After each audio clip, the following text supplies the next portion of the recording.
Assalamualaikum warahmatullahi wabarakatuh. Sebelumnya izinkan saya memperkenalkan diri. Perkenalkan nama saya Meta Wulandari dengan NIM 2105 21618048 offering 12AA dari Prodi S1 Pendidikan Teknik Bangunan. Di sini saya akan mempresentasikan hasil tugas materi tekuk kolom. Yang pertama adalah penyebab tekuk pada kolom. Tekuk atau biasa disebut buckling merupakan proses gagalnya suatu struktur untuk mempertahankan bentuk aslinya. Dengan begitu, berubah bentuk untuk menemukan keseimbangan baru. Tekuk juga merupakan kegagalan yang disebabkan ketidakstabilan struktur. Struktur akan mengalami tekuk akibat pembebanan yang diterima berlebihan. Suatu tumpuan juga memengaruhi buckling. Sebagian besar struktur yang memiliki dimensi tipis atau langsing dan mengalami tekanan akan mengalami tekuk. Pada kolom, tekuk dapat menyebabkan perubahan bentuk struktur tersebut berupa defleksi lateral ke bentuk setimbang yang lain. Kemudian ada tekuk elastis versus tekuk inelastis dan beban kritis. Beban kritis suatu balok langsing yang dikenai gaya aksial adalah nilai gaya aksial yang hanya cukup untuk mempertahankan batang dalam kondisi sedikit terdefleksi, yang biasa dinotasikan dengan PCR atau beban kritis.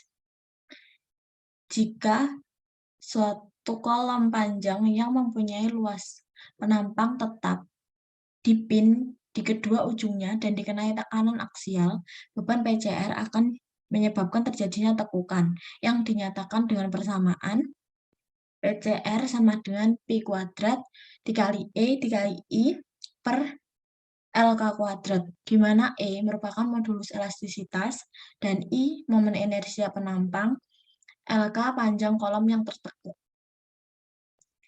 Tekuk elastis, Euler, dan inelastis. Gaya yang bekerja sentris pada batang menyebabkan batang tersebut melentur sejauh Y,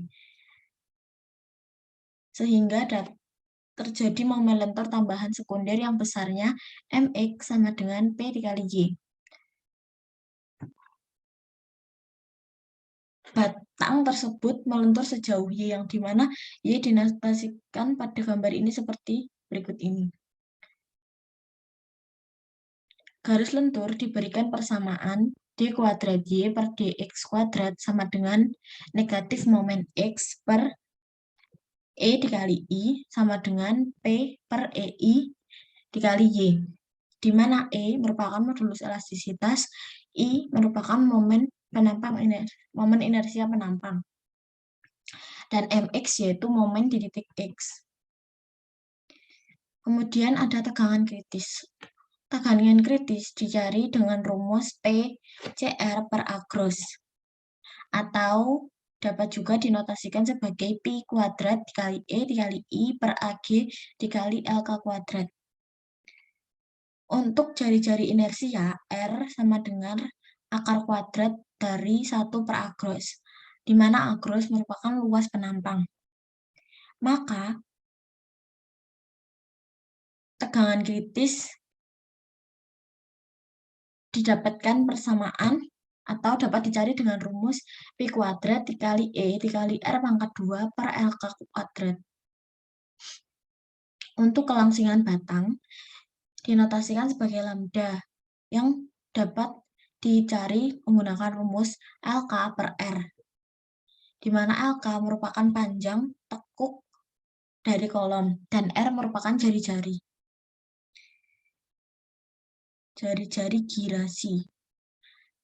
Kemudian diperoleh persamaan FCR sama dengan Pi kuadrat dikali E per lambda kuadrat. Pendekatan Euler di atas hanya terjadi pada batang tekan dalam kondisi elastis, dengan kelangsingan yang benar, yaitu lambda lebih dari 110 atau dinyatakan sebagai batang panjang, yang artinya batang tekan sudah menekuk sebelum tegangan mencapai leleh. Untuk kelangsingan sedang atau lambda kurang dari 110 atau dapat disebut batang sedang, akan terjadi tekuk inelastisitas, yaitu pada sebagian penampang sudah leleh.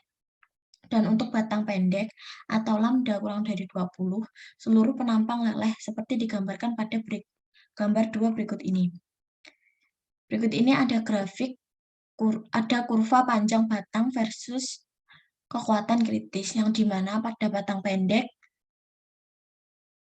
batang mengalami tegangan leleh, dan pada batang sedang, sebagian mengalami tegangan leleh atau inelastis. Kemudian pada batang panjang, belum mengalami tegangan leleh atau disebut elastis. Pada daerah tekuk, inelastis, besaran modulus elastisitas E menurun menjadi ET atau biasa disebut tangan modulus, yang dimana nilai E lebih besar dari ET, dan kurva tegangan-regangan tidak lagi linear, dan rumus Euler berubah menjadi tegangan kritikal sama dengan pi kuadrat dikali ET per lambda kuadrat. Panjang tekuk atau LK batang tekan sangat bergantung pada jenis perletakan atau tumpuannya. Seperti kolom dengan tumpuan jepit dapat mengekang ujungnya dari rotasi dan translasi, sehingga mampu menahan beban yang lebih besar dibandingkan tumpuan sendi. Panjang tekuk dihitung sebagai berikut. Berikut ini ada berbagai macam tumpuan-tumpuan pada kolom, yang dimana tumpuan dengan lambang seperti ini merupakan tumpuan sendi, dan lambang kotak seperti ini roll tanpa rotasi, dan yang garis biasa begini yaitu tumpuan jepit. Apabila LK sama dengan K dikali L, di mana K merupakan faktor panjang tekuk, maka nilai K dapat dilihat pada tabel berikut ini. Jepit-jepit mempunyai K teoritis 0,5 dan K desain 0,65. Kemudian tumpuan jepit sendi mempunyai K teoritis 1/akar 2 dengan K desain 0,80. Kemudian tumpuan jepit dan roll tanpa rotasi mempunyai K teoritis 1 dan K desain 1,20. Sedangkan tumpuan sendi-sendi mempunyai K teoritis 1 dan K desain 1. Tumpuan jepit lepas mempunyai K teoritis 2 dan K desain 2,1.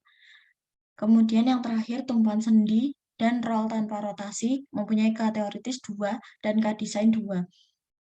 Tabel ini berdasarkan SNI 031729/2002. Berikutnya ada contoh perhitungan. Di sini soal nomor 1 yaitu sebuah kolom baja dengan tumpuan sendi pada kedua ujungnya mempunyai dimensi balok, mempunyai dimensi penampang batang 50 mm dikali 60 mm dengan panjang 3 meter. Besarnya E sama dengan 200 Newton per meter kuadrat. Tentukan nilai tegangan kritisnya. Di sini pertama-tama diketahui H, yaitu 50 mm dan B 60 mm. Untuk LK diketahui 2 mm atau apabila dikonversi menjadi milimeter menjadi 2 dikali 10⁻³ mm dikali 1 yang merupakan nilai K. Modulus elastisitas 200 Newton per meter kuadrat atau apabila dijadikan Newton per milimeter kuadrat menjadi 200 dikali 10⁻³. Kemudian yang ditanyakan tegangan kritisnya. Di sini pertama-tama mencari inersia dengan cara 1/12 B dikali H pangkat 2. Mendapatkan hasil 6,25 dikali 10⁻5 mm pangkat 4. Kemudian mencari PCR atau beban kritis dengan rumus pi kuadrat dikali E dikali I per LK kuadrat mendapatkan hasil 308.424 Newton atau setara dengan 308 kN. Kemudian mencari tegangan kritis dengan rumus PCR atau tegangan kritis atau beban kritis per agros atau los penampang. Kemudian mendapatkan hasil 102 MPa. Kemudian soal nomor 2, tentukan rasio kelangsingan untuk kolom baja dengan penampang lingkaran berdiameter 100 mm jika diketahui panjangnya 5 meter. Yang pertama-tama di sini diketahui D atau diameter yaitu 100 mm. Kemudian L atau LK 5 meter dan dengan tumpuan jepit-jepit. Kemudian ditanya lambda. Yang pertama dilakukan yaitu mencari R atau jari-jari dengan rumus I per A gross akar kuadrat dari I per A gross. Didapatkan hasil 1 per 2R, di mana nilai R merupakan setengah dari D, yaitu setengah dari 50 sama dengan 25. Kemudian rumus lambda sama dengan LK per R, yang dimana L merupakan yang sudah diketahui 5 meter, dan K merupakan faktor panjang tekuk, yang dimana pada tumpuan jepit-jepit mempunyai nilai 0,5.